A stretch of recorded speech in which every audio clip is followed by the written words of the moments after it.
এরপরেও দেখবেন আপনি আবার নগ্ন ফিল্ম পর্নোগ্রাফি আছে না, এগুলো আবার ফ্রি অ্যাক্সেস, আপনি চাইলে ইন্টারনেটে ঢুকবেন দেখতে পারবেন। এটা কিন্তু আমরা রাষ্ট্রীয়ভাবে বন্ধ করতে পারতাম, যে আমার দেশে কোনো পর্ন সাইট চলবে না, কোনো পর্ন সাইট চলবে না। পর্নোগ্রাফি একমাত্র কারণ, সমস্ত কারণের সবচেয়ে বড় কারণ, বাকি কারণগুলো আছে, সবচেয়ে বড় কারণ এর কারণে ধর্ষণ বাড়বে। যত বেশি পর্নোগ্রাফি প্রচলন ঘটবে তত বেশি ধর্ষণ বাড়বে। কারণ পর্ন দেখতে দেখতে মানুষের ভিতরটাকে পশু বানিয়ে ফেলা হয়, এবং এই পশু সুযোগ পেলেই একটা মেয়েকে ধর্ষণ করবে। হ্যাঁ, এর ভিতর থেকে বাইরে মনে হচ্ছে কোটটাই স্যুট পরে আছি, জুব্বা ডুব্বা পরে আছি, ভিতরটা পশু বানিয়ে ফেলা হয়।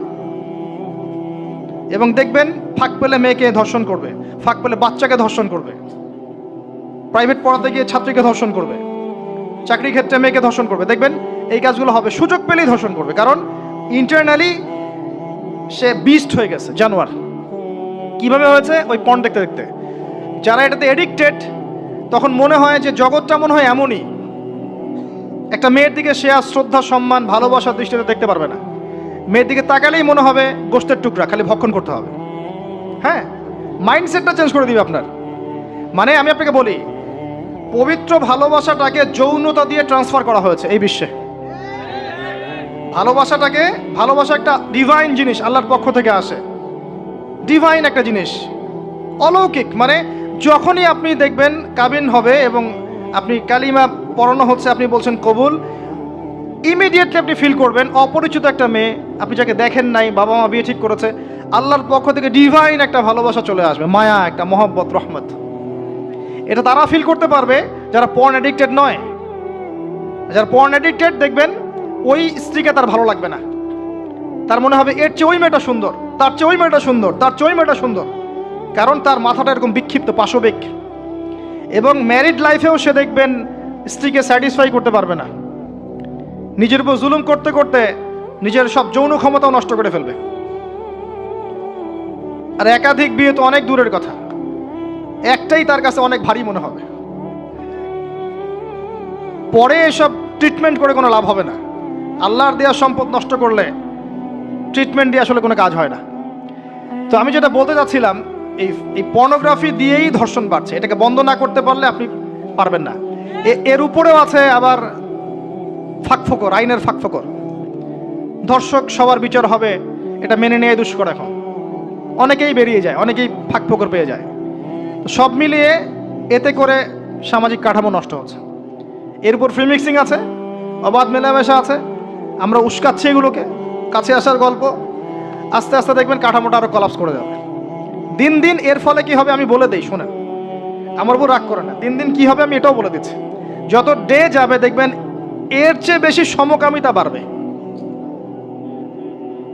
এগুলোর ফলাফল, এর খিজির আলাইহিস সালামের মতো চোখ দিয়ে দেখেন, এরগুলোর ফলাফল পরে আসবে এমন একটা সময় যে মেয়েদেরকে ধর্ষণ, এর সাথে সমকামিতা।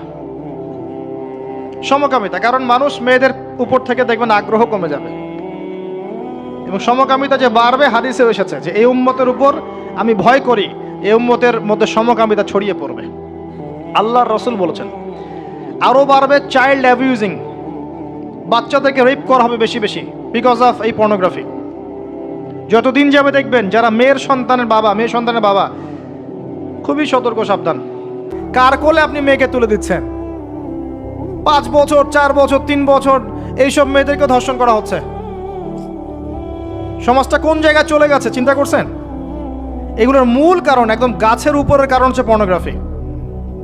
এই মূল কারণ কিন্তু বেপরদামি নয়, আমি বুঝাতে পারছি না মনে হয়। এর মূল কারণ কিন্তু বেপরদামি নয়, পর্নোগ্রাফি। কারণ পর্নোগ্রাফি অ্যাক্সেসের কারণে মানুষের ভিতরটা পশু হয়ে গেছে। এই পশুত্ব মেটানোর জন্যে সে কোনো ওয়ে খুঁজে না পেলে তখন রেপ করবে, বাচ্চাকে পেলে বাচ্চাকে ধর্ষণ করবে, হামলে পড়বে মেয়েদের উপরে। ভিতর থেকে পশু বানিয়ে দেওয়া হয়েছে। এরপরেও আছে বিয়ের রাস্তা কঠিন করে ফেলা। বিয়ে তো করতে দিচ্ছেন না, কঠিন। বিয়ে করলে অনেক সমস্যা, জেনা করতে কোনো সমস্যা নাই। 1000 টাকা, 2000 টাকা, 5000 টাকা দিয়ে মানুষ জেনা করছে, এবং আপনাদের শহরের ব্যাপার আপনারাই ভালো জানেন, আমাকে বলার দরকার নাই। যখন এই জিনিসগুলো বাড়বে আপনাদের কমিউনিটির মধ্যে, আল্লাহর আযাব গজব বেশি আসবে। আল্লাহর আযাব গজব এমনভাবে আসবে আপনি কল্পনা করতে পারবেন না। গোশত খাচ্ছে, পচা গোশত। আর একটা বলি, ঠিক এরপরে নবী সাল্লাল্লাহু আলাইহি ওয়াসাল্লাম দেখলেন একটা চুলা দেখলেন। চুলার নিচের দিকটা হচ্ছে প্রশস্ত, মাথাটা সংকীর্ণ এরকম, মানে তন্দুর রুটি ভাজে দেখেছেন রুটি যে ভিতরে দেয় একটা এরকম গোল চুলা থাকে, সামথিং লাইক দ্যাট। নিচে দাউ দাউ করে আগুন জ্বলছে, আর এখানে কিছু মানুষকে জ্বালানো হচ্ছে। যখন নিচ থেকে আগুন এরকম করে আসছে, তখন এরা আগুনের তাপে উতলে উঠছে, আগুন নিচে নেমে যাচ্ছে, এরা আবার আস্তে আস্তে নিচে নেমে যাচ্ছে। এভাবেই হাদিসে ব্যাখ্যা করা আছে। নবী সাল্লাল্লাহু আলাইহি ওয়াসাল্লাম জিজ্ঞাসা করলেন, এরা কারা? বলা হলো, এরা আপনার উম্মতের সেই সব ব্যক্তি যারা জেনায় লিপ্ত ছিল। তিনি আরো এগিয়ে গেলেন, জিনা সম্পর্কে কয়েকটা হাদিস এসেছে। তিনি এগিয়ে গেলেন, দেখলেন একটা জায়গা যেখান থেকে দুর্গন্ধ বের হচ্ছে, পাবলিক টয়লেটের চেয়ে প্রকট দুর্গন্ধ, মনে হচ্ছে যে পাবলিক টয়লেট। নবী জিজ্ঞাসা করলেন সাল্লাল্লাহু আলাইহি ওয়াসাল্লাম, কোন জায়গা থেকে এরকম দুর্গন্ধ আসছে? তিনি বলেন, এটা হচ্ছে জেনাকার, এবং জেনাকারীদেরকে আযাব দেওয়া হচ্ছে, ওদের রক্ত মাংসের পুজের গন্ধ এগুলা। দেখলেন এক শ্রেণীর মানুষকে একটা শরবত খাওয়ানো হচ্ছে, শরবত জাহান্নামীদের রক্ত মাংস পুজের নির্মিত। তার নাম হচ্ছে তিনাতে খাবাল। কি নাম? তিনাতে খাবাল। কাদেরকে খাওয়ানো হচ্ছে? যারা এই উম্মতের মাদক সেবন করতে, এদেরকে খাওয়ানো হচ্ছে। আমি আপনাকে একটু পিছনে নিয়ে যাই। আলোচনা শুরু করেছিলাম যেখান থেকে, ওই যে মৌলিক সমস্যাগুলো যেটা বলেছিলাম এই উম্মতের মধ্যে এখনো আছে, এটাই সেই পাপগুলোর শাস্তি যেটা কিয়ামত পর্যন্ত উম্মতের মধ্যে থাকবে। মাদক, পর্নোগ্রাফি, এই যে আপনার বিহায়াপনা, জেনা, সুদ, এগুলো এখনকার মৌলিক সমস্যা। এগুলোই হবে এই উম্মার বড় বড় সমস্যা, যার কারণে উম্মতের বেশিরভাগ মানুষকে ওখানে আযাব দেওয়া হচ্ছে। আল্লাহ পাক আমাদেরকে হেফাজত করুন।